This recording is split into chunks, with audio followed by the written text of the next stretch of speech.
Hi ಎಲ್ರಿಗೂ ನಮಸ್ಕಾರ. CDP TTR ಚಾನಲ್ಗೆ ಸ್ವಾಗತ. ನಾನಿವತ್ತು SSC GD ಕಾನ್ಸ್ಟೇಬಲ್ ಬಗ್ಗೆ ಸಂಪೂರ್ಣವಾಗಿ ತಿಳಿಸ್ಕೊಡ್ತೀನಿ.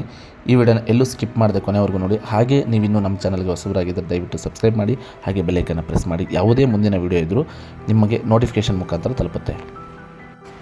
SSC GD staff selection commission ಬಂದು ಸೆಂಟ್ರಲ್ ಗೌರ್ಮೆಂಟ್ ಹುದ್ದೆ ಆಗಿರುತ್ತೆ.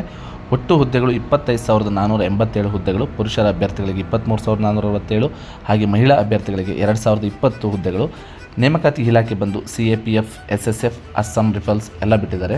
ಈ ಅರ್ಜಿ ಸಲ್ಲಿಸಿದ ನಂತರ ಪರೀಕ್ಷಾ ದಿನಾಂಕ ಬಂದು 27 ಏಪ್ರಿಲ್ 2026ರಿಂದ 30 ಮೇವರೆಗೂ ನಡೆಯುತ್ತೆ. ಹಾಗೆ ನೀವು ಎಕ್ಸಾಮ್ ಸ್ಲಾಟ್ ಕೂಡ ಬುಕ್ ಮಾಡಬೇಕಾಗುತ್ತೆ. 11 ಏಪ್ರಿಲಿಂದ 15 ಏಪ್ರಿಲ್ 26ವರೆಗೂ ಟೈಮ್ ಇರುತ್ತೆ. ಹಾಗೂ ಇದಕ್ಕೆ ವಯೋಮಿತಿ ಎಷ್ಟಿದೆ ಅಂತಂದರೆ 18 ವರ್ಷದಿಂದ 23 ವರ್ಷದಕ್ಕಂಥ ಅಭ್ಯರ್ಥಿಗಳು ಮಾತ್ರ ಅರ್ಜಿಯನ್ನು ಸಲ್ಲಿಸಬಹುದು. ಫೋರ್ಸ್ ವೈಸ್ ನೋಡೋದಾದರೆ ನಾನು ಇಲ್ಲಿ ಕೊಟ್ಟಿರ್ತಕ್ಕಂಥ ಇಮೇಜನ್ನು ನೀವು ನೋಡಿದ್ರೆ ಫೋರ್ಸ್ ವೈಸ್ ಹುದ್ದೆಗಳು ಎಷ್ಟು ಪೋಸ್ಟ್ಗಳು ಅವೈಲಬಿಲಿಟಿ ಇದೆ ಅಂತ ನಿಮಗೆ ಗೊತ್ತಾಗುತ್ತೆ. ಹಾಗೆ ಆಯ್ಕೆ ಪ್ರಕ್ರಿಯೆ ಹೇಗಿರುತ್ತೆ ಅಂದರೆ ಕಂಪ್ಯೂಟರ್ ಬೇಸ್ಡ್ ಟೆಸ್ಟ್ ಇರುತ್ತೆ, ಫಿಸಿಕಲ್ ಎಫಿಷಿಯನ್ಸಿ ಟೆಸ್ಟ್ ಇರುತ್ತೆ, ಫಿಸಿಕಲ್ ಸ್ಟ್ಯಾಂಡರ್ಡ್ ಟೆಸ್ಟ್ ಹಾಗೂ ಮೆಡಿಕಲ್ ಎಕ್ಸಾಮಿನೇಷನ್ ಇರುತ್ತೆ.